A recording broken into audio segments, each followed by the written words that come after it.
Okay, yeah, so I'm going to be talking about, yeah, Scott mentioned them briefly, some of the things that happened in the 1980s that really show what the British police, you know, what they really are, what they're really capable of. And I'm going to be talking about, yeah, their repression against the anti-racist movements that were mentioned, and also what they did to the miners. So yes, I will be starting with the miners, and then I'll be talking about you know, how they reacted to the anti-racist movements in the 80s. So hopefully people can see that. So that is, sorry, let me just find my notes. Cool. So yeah, I'll be talking about the miners' strike first. So this basically, the consequence of this was it totally destroyed the mining industry in Britain, and it totally, you know, massively weakened all of the working class in Britain. And there's loads of history here that we don't have time to go into, and I don't know a lot of it, which also helps. But just to set the scene, Margaret Thatcher was the Prime Minister, as Scott mentioned. This bloke here is Arthur Scargill. He was the leader of the miners. The striking miners were in the National Union of Mine Workers, and the National Coal Board, which I'll mention once or twice, was the government agency who were in charge of the coal industry. So to quote from quite a famous book called The Enemy Within by Seamus Milne, as far as the Thatcherite faction in the cabinet and their supporters in the security services were concerned, the NUM, so the miners, under Scargill's stewardship, was the most serious domestic threat to state security in modern times.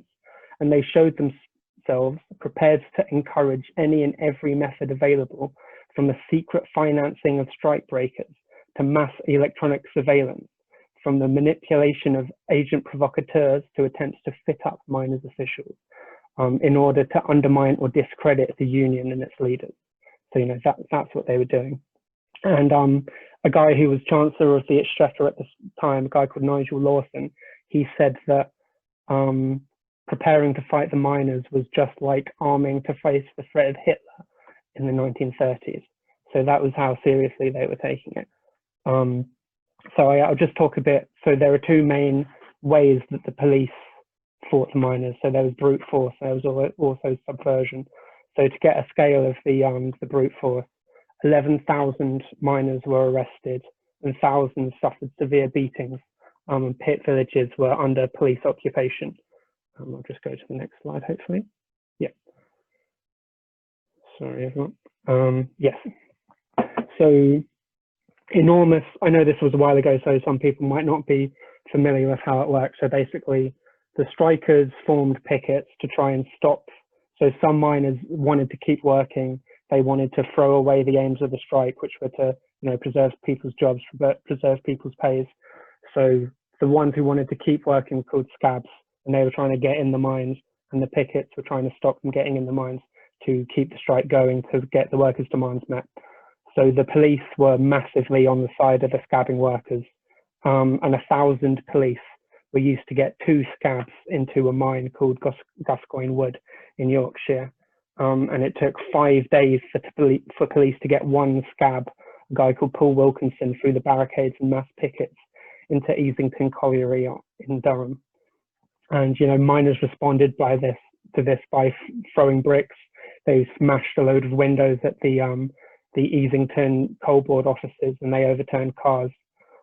Police mounted round-the-clock guards on scabs' homes, and they protected meetings organised by scabs. And, you know, a lot of this history is very local. So the first time that riot police were ever used in Nottinghamshire was in Warsop in August of 1984. Miners and their cars were attacked by police using batons.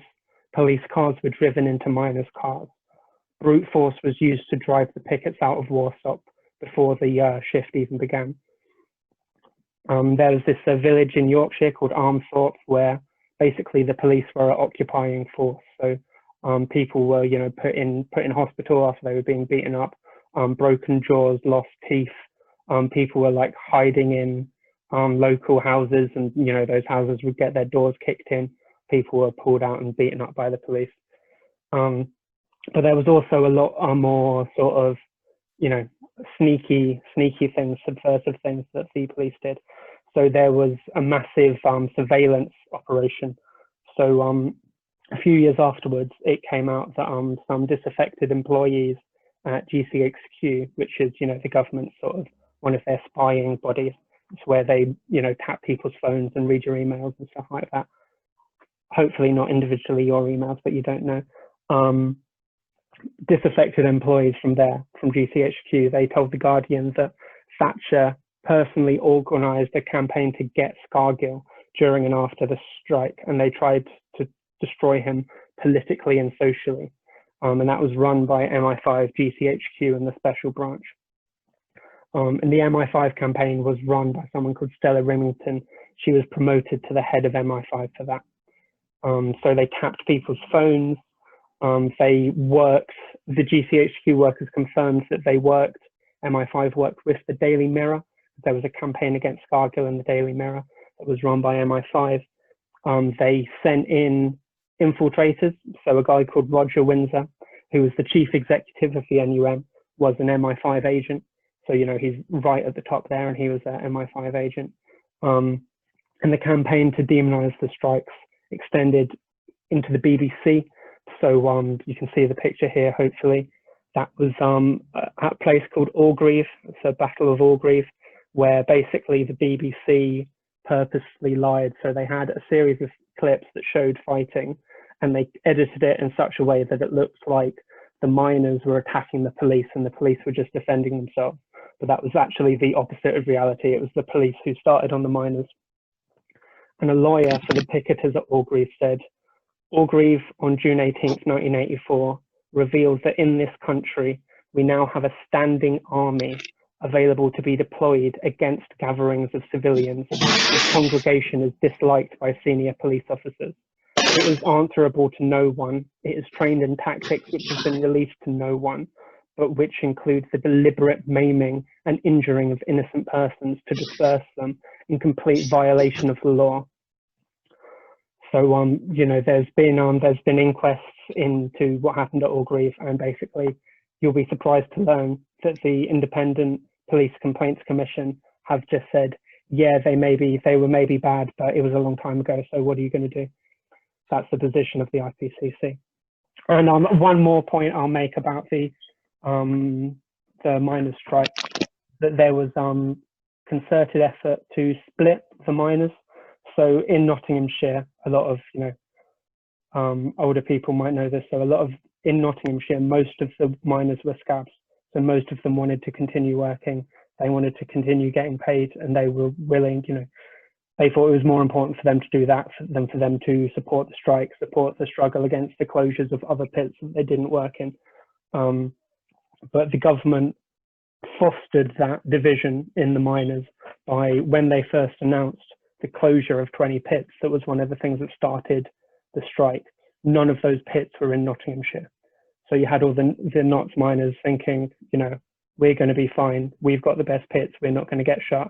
So why should I stop working for some Welshmen, for some Yorkshiremen? So those were the sorts of divisions that massively, destroyed the strike, and in the end of the day, helped the police and the government destroy the whole industry. So I think there's some lessons there. But the next thing I'll be talking about briefly is the police response to the anti-racist uprisings of the 80s that Scott mentioned.